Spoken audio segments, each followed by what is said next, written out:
Hello friends, मेरा नाम है Namit Agarwal and welcome to my channel Desi Angrez. आज मैं जिस टीवी सीरीज़ का रिव्यू करने जा रहा हूं उसका नाम है द वॉकिंग डेड। ये स्टार्ट हुआ था 2010 में। इसके टोटल नंबर ऑफ सीजन्स है 11। टोटल नंबर ऑफ एपिसोड्स है 177। पर सीज़न इसके नंबर ऑफ एपिसोड्स हैं, पहले में 6 थे, दूसरे में 13, तीसरे से 9वें सीज़न तक 16 एपिसोड्स थे, 10वें सीज़न में 22 एपिसोड और लास्ट सीज़न में 24 एपिसोड्स। इसके हर एपिसोड की लेंथ ऑलमोस्ट 44 मिनट्स है। ये दिखाया गया था 2010 से 2022 तक। इसके मेन स्टार्स हैं Andrew Lincoln, Norman Reedus, Melissa McBride, Lauren Cohan, Christian Serratos, Josh McDermitt, Danai Gurira, Seth Gilliam, Jeffrey Dean Morgan और भी ढेर सारे। ये डेवलप किया गया है फ्रैंक डैराबॉन्ड द्वारा और ये एक्चुअली एक कॉमिक्स पर बेस्ड है। उस कॉमिक्स को लिखा है रॉबर्ट कर्कमैन और टोनी मूर ने। ये दिखाया गया था AMC नेटवर्क पर और इसकी लोकेशंस ऑफ शूटिंग है बहुत सारी जगह जॉर्जिया स्टेट में अमेरिका में ये शूट किया गया है, जैसे कि एटलांटा में, पीच ट्री सिटी में, डगलस काउंटी में, Griffin, Hampton, Raymond, brooks, Williamson और भी ढेर सारी जगह में, पर जॉर्जिया के अंदर अंदर ही। इसका जॉनर है ड्रामा, हॉरर और थ्रिलर। ये सब इन्फॉर्मेशन आपको मिल जाएगी IMDb पर, लिंक मैंने डिस्क्रिप्शन में डाल ही दिया है। और मेरे चैनल को जल्दी से सब्सक्राइब कर लीजिए जिन्होंने नहीं किया है, ताकि उनको और भी टीवी सीरीज के रिव्यू के नोटिफिकेशन मिल सके। ये जस्ट अभी हाल ही में खत्म हुआ है, 20 नवंबर को इसका लास्ट एपिसोड आया था। इसके डिस्क्रिप्शन की बात करते हैं। ये कहानी है ज़ॉम्बी अपोकैलिप्स के बाद की। आप लोगों को ज़ॉम्बीज़ के बारे में तो पता ही होगा, वही लोग जो मर के वापस जिंदा हो जाते हैं। तो ज़ॉम्बीज़ का कहर पूरे विश्व में फैल गया है। अब उसके बाद की ज़िंदगी कैसी होती है लोगों की, वही दिखाया गया है इसमें। तो कहानी की बात करते हैं। इसमें एक्चुअली बहुत बड़ी कास्ट है, बहुत बड़ी बोले तो वाकई में बहुत बड़ी। जो मेन कास्ट है वही कम से कम 20-25 है। उसके ऊपर काफ़ी सारे कैरेक्टर्स जुड़ते रहते हैं, लेकिन कुछ कुछ जाते भी रहते हैं। तो सबसे पहले तो ज़ॉम्बी अपोकैलिप्स या ज़ॉम्बीज़ की बात करते हैं। ज़ॉम्बी अपोकैलिप्स का मतलब है कि समाज पूरी तरह से गिर चुका है या तबाह हो चुका है, क्योंकि दुनिया पर ज़ॉम्बीज़ ने कब्जा कर लिया है। और ज़ॉम्बी का मतलब है कोई इंसान मरने के बाद वापस जिंदा हो गया है। अब जिंदा मतलब ये नहीं कि जिंदा हो गया है, वो अभी भी लाश ही है।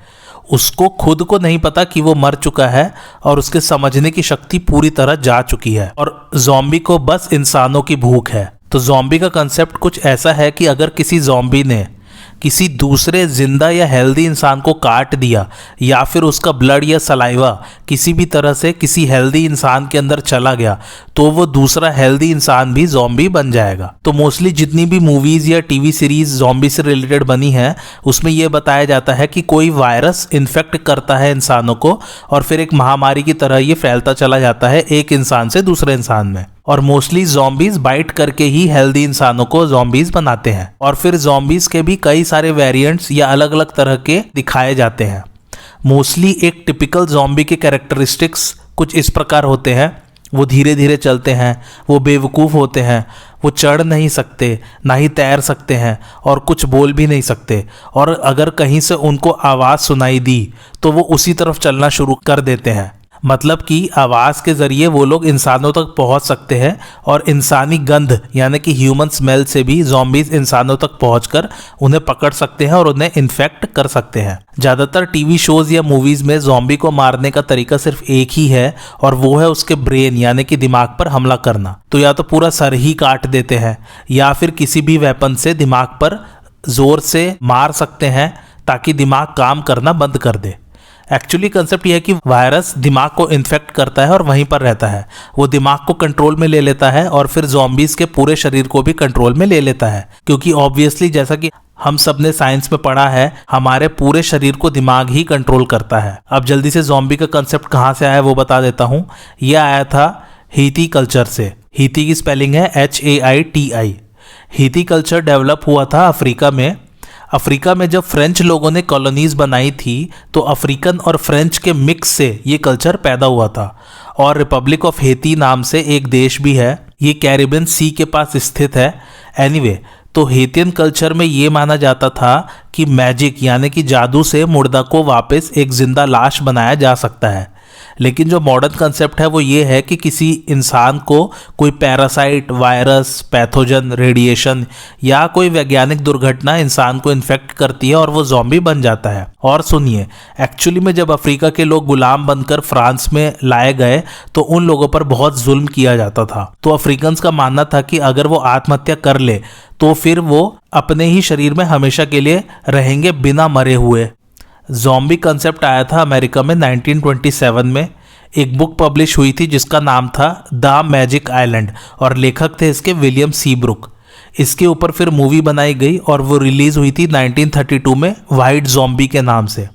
इस फीचर फिल्म में पहली बार ज़ॉम्बीज को दिखाया गया और ज़ॉम्बी का कंसेप्ट इंट्रोड्यूस हुआ हॉलीवुड में। मोस्टली वैसे ज़ॉम्बी कंसेप्ट को फेमस या हिट करने का श्रेय जाता है रेसिडेंट इविल नाम की मूवी फ्रेंचाइज को। वैसे तो इससे पहले ऑलरेडी बहुत सारी मूवीज ने इस कंसेप्ट को एक्सप्लोर किया था, लेकिन लोगों की नज़र में ये कंसेप्ट हिट हुआ रेसिडेंट इविल वाली मूवीज से। और आप ये मूवीज देख सकते हैं, अच्छी है, मतलब शुरू की 2-3 अच्छी, फिर बाद वाली ना थोड़ा सा बोरिंग होने लग जाती है या प्रिडिक्टेबल होने लग जाती है। एनीवे, हम लोग टीवी सीरीज से तो बहुत दूर चले गए, क्या क्या बातें करने लग गए। तो अब कहानी पर वापस आते हैं। तो जैसा कि मैंने बताया, ज़ॉम्बी कयामत आ चुकी है पूरी दुनिया पर और जो लोग बच गए हैं वो लोग कैसे सरवाइव कर रहे हैं उसी की कहानी दिखाई है इसमें। और यकीन मानिए, ऐसा कंसेप्ट अब तक किसी भी टीवी सीरीज या मूवी में एक्सप्लोर नहीं किया गया है। क्योंकि मोस्टली क्या होता है कि हर मूवी या टीवी शो में इस वायरस का इलाज ढूंढने में सभी लगे रहते हैं या इसकी वैक्सीन बनाने में लगे रहते हैं, लेकिन इसमें एकदम सीधा साधा कंसेप्ट है कि कोई दवाई नहीं है, कोई वैक्सीन नहीं है, कोई क्योर नहीं है और कोई इलाज है ही नहीं। ये सब ड्रामा क्रिएटर्स पहले ही सीजन में निपटा देते हैं। अब सवाल ये है कि जो लोग बच गए हैं इस वायरस के इन्फेक्ट होने से, वो लोग सरवाइव कैसे करते हैं दुनिया में, वही दिखाया है इसमें। और हाँ, ज़ॉम्बीज कैसे बने या इन्फेक्शन का कारण क्या था वो भी एक्सप्लोर नहीं किया गया है इसमें। बस सीधा सीरीज ऐसे शुरू होती है कि ज़ॉम्बीज का हमला हुआ है और सब जगह हाहाकार मचा हुआ है और सब लोग अपनी जान बचाने में लगे हुए हैं। तो ना तो इसके ओरिजिन पर ध्यान दिया गया है और ना ही अंत पर, सिर्फ बीच में क्या होता है वही दिखाया है इसमें। खैर, अब आप इस सीरीज का नाम कैसे पड़ा ये तो समझ ही गए होंगे। तो ये अमेरिकन सीरीज है, तो इसमें मोस्टली अमेरिका पर ही फोकस किया गया है। इस महामारी से काफ़ी लोग बच जाते हैं। अब जो लोग बच गए हैं वो अपना एक ग्रुप फॉर्म करते हैं या कम्युनिटी बनाते हैं और ऐसे ही बहुत सारी जगह पूरे देश में कई लोग अपने अपने ग्रुप्स या कम्युनिटीज़ बना के रहते हैं। और जो मेन ग्रुप इसमें दिखाया है या जिस पर फोकस किया गया है इस पूरी टीवी सीरीज में, उसे लीड करता है रिक ग्राइम्स नाम का कैरेक्टर और उसे निभाया है एंड्रू लिंकन ने। और फिर जैसे जैसे ये लोग और भी दूसरी कम्युनिटीज के लोगों से मिलते हैं या दूसरे ग्रुप के लोग कई बार इन पर हमला भी करते हैं, तो उन सब से ये लोग कैसे बचते हैं या दूसरी कम्युनिटीज के साथ ये लोग कैसे सरवाइव करते हैं, यही दिखा है इसमें। और मैं क्या बताऊं, आपको शायद सुनने से ये कुछ इंटरेस्टिंग नहीं लग रहा होगा, लेकिन जो थ्रिल, हॉरर और टेंशन है ना इस सीरीज़ में, उसको मैं शब्दों में बयान नहीं कर सकता या बस एक कोशिश कर सकता हूं। क्योंकि क्या होता है, कोई भी कम्युनिटी का एक लीडर होता है और वो कम्युनिटी जनरली उस लीडर को फॉलो करते हैं या उसके उसूलों को फॉलो करते हैं। अब ऐसी ज़ॉम्बी वाली सिचुएशन में हर इंसान को क्या चाहिए ज़िंदा रहने के लिए? खाना, दवाइयाँ और छुपने के लिए जगह या ऐसी कोई सुरक्षित जगह जहाँ पर ज़ॉम्बीज़ ना आ सके। मैं वैसे ना अब ज़ॉम्बीज़ को वॉकर कहकर बुलाऊंगा हर जगह। चूँकि सभी को सरवाइव करना है तो कुछ कम्युनिटीज़ क्या करती हैं कि वो दूसरे कम्युनिटीज़ को रेड करती हैं, यानी कि उन पर खाने पीने और दवाइयों के लिए परमानेंट कब्जा कर लेती हैं या फिर उन लोगों को मार के उनके सब रिसोर्सेज छीन लेती है। अब इसमें रिक ग्राइम्स वाली टीम को एकदम आइडियल ग्रुप बताया है, इसलिए ये लोग काइंड ऑफ हीरोज़ हैं इस सीरीज़ के। और बाकी जितनी भी कम्युनिटीज़ आती हैं इनके सफ़र में, वो सब विलेंस दिखाए हैं। 2-4 कम्युनिटीज़ ही होती है जिन्हें अच्छा दिखाया है और रिक ग्राइम्स उन सब लोगों को अपने साथ जोड़ता चला जाता है और रिक ग्राइम्स का ग्रुप या उसकी टीम और बड़ी होती चली जाती है। और फिर ये लोग 3-4 अलग अलग जगह कम्युनिटीज़ बसाते हैं और ये लोग धीरे धीरे खेती करके अपना खाना उगाना शुरू करते हैं। और इन लोगों ने बहुत बड़े बड़े फेंस लगा दिए हैं ताकि कोई भी वॉकर उसमें ऐसे ही घुस ना जाए। और इनके पास एक डॉक्टर भी है जो और लोगों को भी ट्रेनिंग दे रहा है, क्योंकि किसी की भी लाइफ का कोई भरोसा नहीं है। और इनमें कुछ लोगों की एक टीम बनी हुई है जो डेली बाहर जाते हैं और वो दवाइयाँ और भी एक्स्ट्रा खाने पीने का सामान जो मिल जाए उसे इकट्ठा करते रहते हैं, और ये भी चेक करते रहते हैं कि कोई वॉकर्स का झुंड अंदर ना घुस जाए उनकी कम्युनिटी में। अच्छा, और एक बात, इसमें हर कम्युनिटी के अपने कुछ नियम कानून हैं। हर कम्युनिटी में लीडर ने अपने ही सेट ऑफ लॉज और मॉरल्स रखे हुए हैं जिन्हें उस कम्युनिटी में रहने वाले सभी लोगों को फॉलो करना पड़ता है। इस सीरीज़ के ढेर सारे स्पिन ऑफ्स भी आए हैं, जैसे कि Fear the Walking Dead World Beyond, Tales of the Walking Dead, etcetera etcetera, और ढेर सारे आने भी वाले हैं। इस सीरीज़ की जो मेन कास्ट थी ना, उनमें से कुछ कैरेक्टर्स के ऊपर आने वाले स्पिन ऑफ बेस्ड होंगे, और अभी तक जितने भी स्पिन ऑफ आए हैं मैंने एक भी नहीं देखा है, पर सुना है कि कुछ खास रिस्पॉन्स नहीं मिला है उन स्पिन ऑफ्स को, या फिर मिक्स रिस्पॉन्स मिला है। एनीवेज उनके बारे में मैं कुछ नहीं कह सकता। आप लोग अगर स्पिन ऑफ्स देखेंगे या कोई अगर उसे देख चुका है तो मुझे कमेंट करके ज़रूर बताइए कि कैसे लगा आपको स्पिन ऑफ्स, और स्पिन ऑफ का मतलब क्या होता है ये मैंने डॉक्टर हू के रिव्यू वाले एपिसोड में समझा दिया था। और इसके जो क्रिएटर हैं फ्रैंक डेराबॉन्ट, उनका झगड़ा हो गया था एएमसी चैनल से, तो वो बस फर्स्ट सीजन में ही शो रनर रहे थे। बाद में ग्लैन मजारा, स्कॉट एम गिम्पल और एंजेला कैंग ने बारी बारी से शो को चलाया था। नेशनली ये एएमसी पर दिखाया गया था और इंटरनेशनली इसे फॉक्स नेटवर्क्स ग्रुप और डिज्नी प्लस ने डिस्ट्रीब्यूट किया था। आज ही अब एक मज़ेदार फैक्ट सुनिए। जैसे हर मूवी या टीवी सीरीज में इंसान किसी से इन्फेक्ट होकर ज़ॉम्बी बनता है, इसमें ऐसा दिखाया है कि हर इंसान के अंदर एक पैथोजन है जो कि म्यूटेशन के लिए रिस्पॉन्सिबल है, लेकिन वो तभी एक्टिवेट होता है जब इंसान मर जाता है। तो पैथोजन फिर एक्टिवेट होकर इंसान के डीएनए को म्यूटेट कर देता है और वो वॉकर बन जाता है। म्यूटेशन का शाब्दिक अर्थ है किसी व्यक्ति के डीएनए में स्थायी परिवर्तन होना। सीरीज की शुरुआत कैसे होती है वो भी बता देता हूँ। तो ये दिखाया गया है कि रिक ग्राइम्स जो कि लीड कैरेक्टर्स में से एक है, वो कोमा में है, लेकिन जब कोमा से वो जागते हैं तो देखते हैं कि वॉकर्स का कहर हर जगह है, और फिर वो अपनी जान बचाने के लिए भागते हैं। बस ऐसे ही शुरू होती है सीरीज। और एक बात, वैसे सीरीज से रिलेटेड नहीं है ये बात, वॉकर्स के काफ़ी सारे वेरिएंट्स कई फिल्मों में दिखाए गए हैं। जैसे कि एक फिल्म में तो ये भी दिखाया था कि वॉकर्स किसी को काटते नहीं हैं या नुकसान नहीं पहुंचाते और उन्हें घर के नौकर के रूप में इस्तेमाल कर रहे हैं लोग। मस्त मूवी है वो भी वैसे। और एक मूवी में दिखाया कि वॉकर्स बहुत तेज चलते हैं, कहीं भी चढ़ सकते हैं, तैर सकते हैं। वो भी बड़ी खतरनाक मूवी है। वो शायद ब्रैड पिट वाली मूवी थी जिसका नाम था वर्ल्ड वार Z। ऐसे ही सब मूवीज ने अपने अपने तरीके से वॉकर्स को दिखाया है, और आपको सुनकर हैरानी होगी कि ऑलमोस्ट 70-80% मूवीज हिट हुई हैं। फाइनेंशियल वाइज का पता नहीं, पर ऑडियंस को बेहद पसंद आई ये मूवीज। उनके रिव्यूज, रेटिंग सब कुछ अच्छे ही हैं। तो इस सीरीज में एक से बढ़कर एक विलेन आते हैं। इसका जो मज़ा है ना वो इसी में है। जैसे कि मैंने आपको स्मॉलविल और एरो वाली सीरीज़ के रिव्यू में बताया था कि विलेन जितना अच्छा होगा उतनी ही सीरीज़ मज़ेदार लगती है, और इसमें विलेन्स एक से बढ़कर एक आते हैं। मतलब रिक ग्राइम्स की ऐसी तैसी हो जाती है, लेकिन जब रिक ग्राइम्स उन सबसे बदला लेता है तो वो तो और अल्टीमेट लगता है। अच्छा, एक बात और, बहुत सारे टेंशन वाले सीन्स आते हैं इसमें। मतलब कि जैसे वॉकर्स ने अटैक किया तो वो इतना क्लोज कॉम्बैट होता है कि आपको बैठे बैठे देखते वक्त टेंशन हो जाएगी कि हे भगवान, ये कैरेक्टर बच पाएगा या नहीं, वॉकर से क्या होगा, कैसे होगा। मतलब खतरनाक वाली टेंशन हो जाएगी आप लोगों को देखते देखते। जैसे कई बार हम लोग देखते देखते कोई भी मूवी में बोलते हैं ना किसी कैरेक्टर को कि अरे भाग वहाँ से, जल्दी भाग, और हम लोग कह तो ऐसे रहे होते हैं कि जैसे उसे बड़ा सुनाई दे रहा है या हमारे कहने से मूवी की कहानी कोई चेंज हो जाएगी। लेकिन जो सस्पेंस और थ्रिलर इस सीरीज़ में क्रिएट होता है ना, इट्स ऑसम।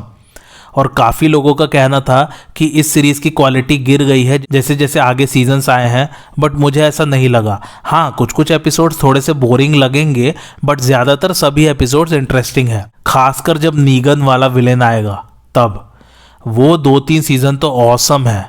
बस कुछ ज़्यादा ही बता दिया मैंने। नीगन के पहले वाले विलेंस भी ऑसम हैं, लेकिन जब नीगन आएगा तो आपको ऐसा लगेगा कि बाकी सब विलेंस तो बस भूमिका बनाने के लिए आए थे नीगन के लिए। और एक बात और, इसमें भी गेम ऑफ थ्रोन्स जैसे मेन कास्ट मरती रहती है और फिर नई कास्ट आती है, और वो मेन कास्ट में ऐड होती चली आती है, और कई बार नई कास्ट को भी बहुत सीजन्स के बाद मार दिया जाता है। तो ऐसा चलता रहता है इसमें। चलो एटलीस्ट एक काम करता हूँ, इनमें जो जो कम्युनिटीज़ या लोगो से रिक और उनके टीम की मुलाकात होती है। उनके नाम बता देता हूँ। द गवर्नर करके एक बंदा कम्युनिटी चला रहा है, उससे मुलाकात होती है। फिर एक टर्मिनस नाम की कम्युनिटी से मिलते हैं। फिर आती है Alexandria, Wolves, saviours, hilltop, kingdom, scavengers, whisperers और लास्ट में कॉमनवेल्थ। और इन सब के बीच में ढेर सारे कास्ट आएंगे जाएंगे, रिश्ते बनेंगे टूटेंगे, रोमांस होगा, बच्चे होंगे, सब कुछ है इसमें। ये ऐसी सीरीज़ है कि इससे आप दिल से जुड़ेंगे, एक एक कास्ट मेंबर से दिल से जुड़ेंगे। और ये अभी हाल ही में 10 दिन पहले ही ख़त्म हुआ है, जैसा कि मैंने आपको बताया था। मुझे तो बहुत दुख हुआ। मैं जैसे जैसे इसका रिव्यू कर रहा हूँ मुझे फिर से सारे कैरेक्टर्स याद आ रहे हैं कि क्या मस्त और ज़बरदस्त सीरीज़ थी यार। पर खैर ख़त्म कर दिया, अच्छा ही किया, क्योंकि नहीं तो फिर चार्म ख़त्म हो जाता है किसी शो का। और मुझे तो ऐसा लगा कि जिस कॉमिक्स पर ये बेस्ड है वो कॉमिक्स नहीं ग्रंथ होगा वाकई में, क्योंकि इसमें कहानियाँ, कैरेक्टर्स, डायलॉग्स, इसका बैकग्राउंड, इसका म्यूज़िक, इसकी वॉकर्स वाली दुनिया, सब कुछ अपने आप में एक माइथोलॉजी की तरह है। वाकई कॉमिक्स बनाने वाले को सैल्यूट है। और कहते हैं कि कॉमिक्स की कहानी इससे अलग है। एक्चुअली राइटर्स ने 5th या 6th सीजन से डाइवर्ट करना शुरू कर दिया था कॉमिक्स की कहानी से और अपनी कहानी लिखना शुरू कर दिया था। पूरी तरह से अलग नहीं है, छोटे मोटे चेंजेस किए हैं कहानी में, कि जैसे कोई कैरेक्टर कॉमिक्स में मर गया है पर सीरीज में उसे नहीं मारे हैं, बस ऐसे ही छोटे मोटे बदलाव है। कास्ट एंड कैरेक्टर ढेर सारे हैं, कम से कम अगर मुझे अच्छे से मेजर कैरेक्टर्स की ही बात करनी हो तो 50 से ज़्यादा होंगे। इसलिए आप लोग सीरीज़ देखिए और एंजॉय कीजिए इसके हर एक मोमेंट को। चलो एक आपको एग्जांपल भी दे देता हूँ कैसे कैसे विलेन से सामना होता है। तो एक्चुअली एक कम्युनिटी ने क्या शुरू कर दिया है इसमें, वो लोग जिंदा इंसानों को ही पकड़ के खाने लग गए हैं, क्योंकि उन्हें खाना नहीं मिल रहा है। तो वो जिंदा इंसानों को किसी तरह अपने कम्युनिटी में लुभाते हैं और फिर उन्हें ही मार के पका के खा रहे होते हैं। तो रिक ग्राइम्स उनसे बदला लेता है। फिर चलिए अब थोड़ी सी सैलरीज की बात करते हैं। नॉर्मन रीडस जिन्होंने डैरिल डिक्सन का किरदार निभाया है और मेलिसा मकब्राइड जिन्होंने कैरोल का किरदार निभाया है, इन्होंने $9,500 पर एपिसोड से शुरू किया था और 7 सीजन तक पहुंचते पहुंचते इनकी सैलरी $80,000 पर एपिसोड हो गई थी। एंड्रू लिंकन जिन्होंने रिक ग्राइम्स का किरदार निभाया है वो $90,000 पर एपिसोड ले रहे थे 7th सीजन तक। 9th सीजन में नॉर्मन रीडस की सैलरी $3,50,000 पर एपिसोड हो गई थी और उनकी अर्निंग थी $50 से $90 मिलियन 3 साल में। और मेलिसा मकब्राइड ने अर्न किया $20 मिलियन ओवर 3 सीजन्स। अब बारी आती है मेरे रिकमेंडेशन की। मेरी तरफ से must must must must must watch है। बहुत रेयर ऐसी सीरीज आती है जिसे मैं इतनी शिद्दत से रिकमेंड करता हूँ, but please please please please please please इसे ज़रूर देखिए। Cinematography, screen play, special effects और जो सेटअप दिखाया है कि सब जगह खाली खाली है, सब लोग मारे जा चुके हैं, हर जगह वॉकर्स का प्रलय मचा हुआ है, इतना ज़बरदस्त और रियलिस्टिक सेटअप, बहुत खुश हो जाएंगे इसे देख के आप लोग। बाकी और मैं क्या कहूँ, बस आप इसे देखिए और फिर मुझे कमेंट करके बताइए कि कैसी लगी आप लोगों को ये सीरीज़। रिग्रेट नहीं करेंगे बिल्कुल भी। आइए फैक्ट्स की बात करते हैं। पहला फैक्ट यह कि तो जब भी कोई मेजर एक्टर मरने वाला होता था सीरीज में तो उसे लास्ट सपर कराया जाता था रियल लाइफ में। लास्ट सपर एक्चुअली में जीसस ने अपने क्रूसिफिक्शन से पहले दिन किया था अपने श्रद्धालुओं के साथ। एक्चुअली डिनर को कह रहे हैं यहाँ पे लास्ट सपर, इसलिए लास्ट सपर यानी कि एक अच्छा सा खाना खिलाया जाता था उस कास्ट को जो सीरीज में मरने वाला था। दूसरा फैक्ट यह है कि अब चूंकि इसमें ढेर सारे वॉकर चाहिए थे तो उन्हें एक्स्ट्रास बुलाते थे। इन एक्स्ट्रास को एक वॉकर स्कूल से सीखना होता था कि कैसे चलना है और कैसे मूव करना है ज़ॉम्बीज़ की तरह। तीसरा फैक्ट यह कि इसमें डैरिल डिक्सन एक मेजर कास्ट मेंबर है और उसे निभाया है नॉर्मन रीडस ने।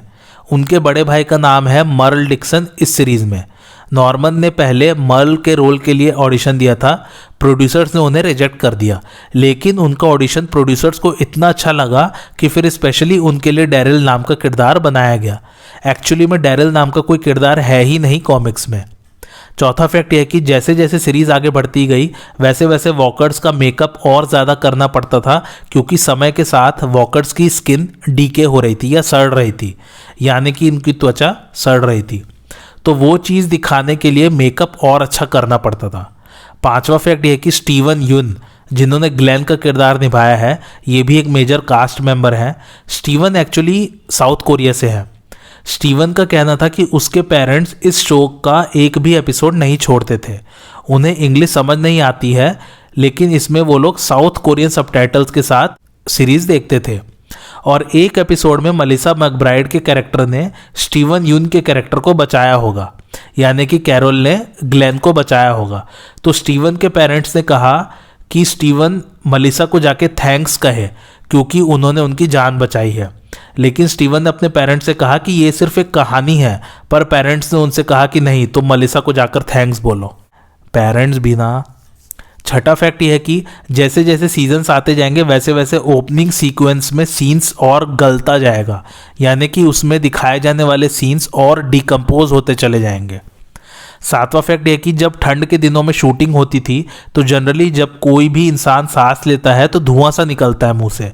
अब वॉकर्स तो मर चुके हैं, इसका मतलब वो सांस तो ले नहीं सकते, लेकिन जो वॉकर्स का किरदार निभा रहे थे वो जब सांस लेते थे तो उनके मुंह से धुआं निकलता था। तो फिर उसको डिजिटली रिमूव किया जाता था पोस्ट प्रोडक्शन में। वैसे ही पलके झपकाने को भी एडिट किया जाता था पोस्ट प्रोडक्शन में, और वॉकर जो आवाज़ें निकालते थे वो एक्चुअली पोस्ट प्रोडक्शन में ऐड किया जाता था।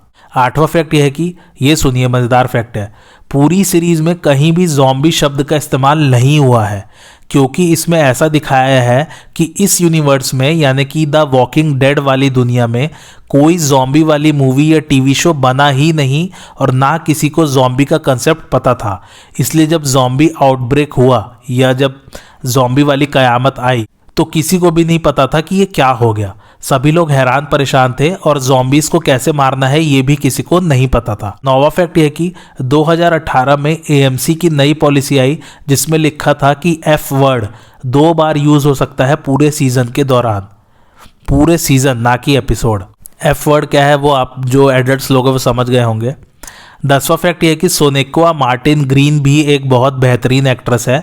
उन्होंने पहले मिशोन के किरदार के लिए ऑडिशन दिया था।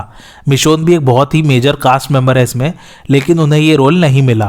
पर उनको ऑडिशन भी प्रोड्यूसर्स को बहुत पसंद आया तो उन्होंने उनके लिए एक साशा विलियम्स नाम का एक रोल लिखा, और साशा भी एक मेजर कास्ट मेंबर रहता है इस सीरीज़ में। 11वां फैक्ट यह कि सिर्फ एंड्रू लिंकन, सैरा वेन कैलिस और जॉन बर्नथाल का नाम लिखा आता है पहले 2 सीजन्स में सीरीज़ के, और बाद के सीजन्स में किसी कास्ट का भी नाम लिखा नहीं आता। 12वां और आखिरी फैक्ट यह कि मोस्टली ये 16 mm फिल्म पर शूट हुआ है, लेकिन कोविड के बाद इसे डिजिटली शूट किया जाने लगा। 16 mm फिल्म मतलब फिल्म की विड्थ है, जैसे कि वो कैमरा की फिल्म होती है ना जिससे पिक्चर डेवलप करते थे पुराने ज़माने में, बस वैसे ही। तो उस फिल्म की विड्थ होती है 16 mm यानी कि 2/3 इंच ऑलमोस्ट। ये जनरली लो बजट मूवीज़ या एजुकेशनल इंस्टीट्यूट्स या नॉन थिएट्रिकल मूवीज़ इसका इस्तेमाल करते हैं। इसकी IMDb रेटिंग की बात करें तो वो है 8.1 और इसे रेट किया है ऑलमोस्ट 10 लाख लोगों ने। जब ये शुरू हुआ था तब इसकी रेटिंग 9 के ऊपर थी। मेरा रिकमेंडेशन मैंने बता ही दिया है, मस्ट वॉच है, ज़रूर देखिए, बहुत ही बेहतरीन सीरीज़ है। दिल खुश हो जाएगा आप लोगों का, इतना थ्रिल और इतना सस्पेंस और बहुत ही ज़बरदस्त एक्टिंग है सभी एक्टर्स की। मज़ा आ जाएगा आप लोगों को देख के। आज का रिव्यू आप लोगों को कैसा लगा मेरा मुझे कमेंट करके ज़रूर बताइए, और आप और किस किस टीवी सीरीज़ का रिव्यू देखना चाहते हैं वो भी मुझे कमेंट करके ज़रूर बताइए। और मेरे चैनल देसी अंग्रेज को लाइक, शेयर और सब्सक्राइब ज़रूर कीजिए।